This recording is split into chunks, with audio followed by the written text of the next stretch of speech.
Hello guys, once again, this is Infinity TV channel. Sa mga wala pa nakasubscribe, ayan, i-click ninyo ang aking bell button para sa sunod ko pa nga mga video nga i-upload, ma-notify ko kayo. Ayan, ang ating video ngayon ay about sa bahay kubo na pinagawa ng isang seaman na galing sa ibang bansa kasi kararating lang niya. Ayan, pero kung gusto ninyong mapagawa ng bahay kubo, ayan, pwede kayo mag-comment din sa comment section at saka if-flash ko mamaya ang number ko, pwede kayo magtawag sa akin o mag-message at ang number ng may-ari ng gumagawa ng bahay kubo. Kasi pwede rin ninyo doon sa area ninyo gagawin ang bahay kubo at pwede rin sa Palcan kasi ang talagang lugar ng gumagawa ng bahay kubo ay Palcan, South Cotabato, at here within in South Cotabato and Jensan ay free tracking daw yon. At kung gusto ninyo nga doon gagawin sa inyong area, for example kung medyo malayo kayo sa Plumulok at pero within in South Cotabato free ang tracking at doon gagawin sa inyong area, pero ang sa mga panday kayo ang magbibigay ng pagkain. Yan. So, ngayon, at pwede rin ito gagawin sa ibang lugar ng Pilipinas, Luzon, Visayas. Yan, pwede. Pero kayo na ang magbayad ng shipment sa raw materials na dadalhin doon. At depende sa inyo kung ilang panday ang inyong dadalhin. Kaya guys, ito, samahan niyo ako, ipakita ko sa inyo kung paano ginawa ang bahay kubo within Todis. Tapos na.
Hello guys, second day ngayon ng pagpagawa ng bahay kubo doon sa dulo nitong area. Pupuntahan natin kung anong update sang ila papagawa kay kahapon. Doon tayo galing, nakaumpisa na sila. Tingnan natin kung malapit na ba na matapos. Itong kubo na ito ay order lang ito sa sa lugar ng Plumulok, Palcan. Kasi ito ay gumagawa ito ng sila ng mga gandang kubo. Pero kapag malayo na ang area, ito ay nadadala sila dito ng lahat ng mga materials na gagamitin at dito na nila gagawin. At depende rin yan sa inyo order kung gusto niya dito na lang gagawin o doon na sa kanilang lugar. Kaya tara guys, samahan niyo ako. Pupunta natin at titingnan kung ano na ang resulta sa kanilang pagpagawa. Tayo na pala ang kubo. Kahapon na naumpisahan. Ang bilis nila makatapos. Ito ang ating update.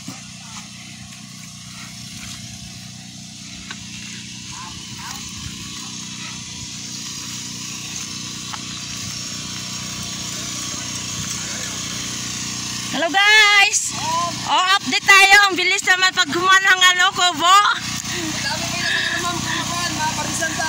Oh, wala pa barnis. Mamaya to barnisan? Oo, karaan.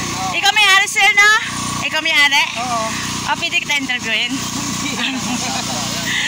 Alam ko, i-vlogger ako. Kasi, iba-vlog ko tong alam mo yung kubo. Kahit saang bahagi ng Mindanao, pwede kayo makaano? Oo, pwede. Pwede basta lang, sa tracking lang. Pwede kung malayo na out of Mindanao na siya. So, sa kanila yung tracking. Ibig sabihin, sa iba yung dagat, nagtatrabaho din kayo, pa-order kayo doon. May nagawa lang kayo doon sa iba yung dagat? Sa Zamboanga, mayroon na. Zamboanga. Kaya guys, ayan, kung gusto ninyo, ito ang ganda, pero ito yan, wala pa yan barniz ha. Wala pa yan barniz. Ito, yung mga materials dinala na dito, kasi dito na ginawa. Depende sa inyong order. Diba, sir? Opo ba? Asan ang address niyo, sir? Sa Crossing Palkan, Pumunok sa Cotabato po. Anong apelyado? Dilig Bamboo Craft. Dilig? Igsan Dilig Bamboo Craft. Pwede kayo mag-visit sa my Facebook page, Igsan Dilig or Igsan Dilig Bamboo Craft. Okay. May cellphone number doon? Opo. May cellphone number, yung dito number ko po, yung 09913-770-745. And my smart number, 0919-6928-661. Okay, sir. Pwede ko hingin ang number mo mamaya kasi i-flash ko dito mamaya. Okay. Dahil ito, makikita ito sa YouTube at saka sa Facebook. Oo. I-subscribe mo ako para malaman mo. Infinity TV channel. TV channel. Oo. Ayan. Okay. Tapos, ang ilang mga trabahante, provided ni sir. Tingnan nyo, may gasol din sila. Hindi yan pinabayaan ng amo. Mayroon din silang generator para sa kanilang kuryente. Kompleto yan. Kaya, huwag kayo mag-alala guys. Kaya kung mag-order kayo, hindi kayo mag-worried sa mga trabahante. Kasi isa pa, ang dami nila magtrabaho para 2 araw lang to, di ba sir? Kahapon lang to na umpisa eh. Kahapon lang. 10 o'clock in the morning. Ayan, itong may-ari ng kubo. Ayan, isang seaman, no? Bagong dating dito, ang seaman na yan. Kaya itong ganyang asset, ang investment niya. Ayan, ang dami pang bunga na mangga ng seaman, no?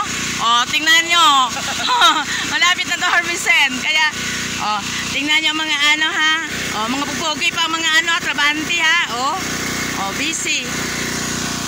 Karong hapon, tapos na to sir, no? May varnish na. Sige. May... Tapos na. Pwede na istaran. Pwede na. Pero kung 3 tao lang, aabot tayo ng mga 4 or 5 days. Madami. Ito yan sila. Kung 2 araw lang, tapos na po. Pero depende sa laki ng kubo ang price, di ba? Ito siya, 8x18 or 12x18. So, nagkakahalaga siya ng 80,000 po. Yung 8x16 po natin or 12x16 feet. So, nagkakahalaga siya ng 70,000. Depende. Pero may mas maliit na kayo dito? Mayroon tayong 8x10, 8x12, 8x14, at saka yung 8x8. Masyadong maliit. Okay. Magkano yung pinakamasyadong maliit? Yung 8x8 natin po, yun ay 30,000. 30,000, pero depende yan sa lugar ha. Ang tracking daw, shoulder ng basta malayo na. Lalo na sa iba yung dagat. Thank you sir. Mamaya, mag-update ako sa varnish. Okay, para sa final. Basta, home service kami, yung mga panday ko, free lang sila. Yun. Kasi yung seaman siya nag-provide ng pagkain.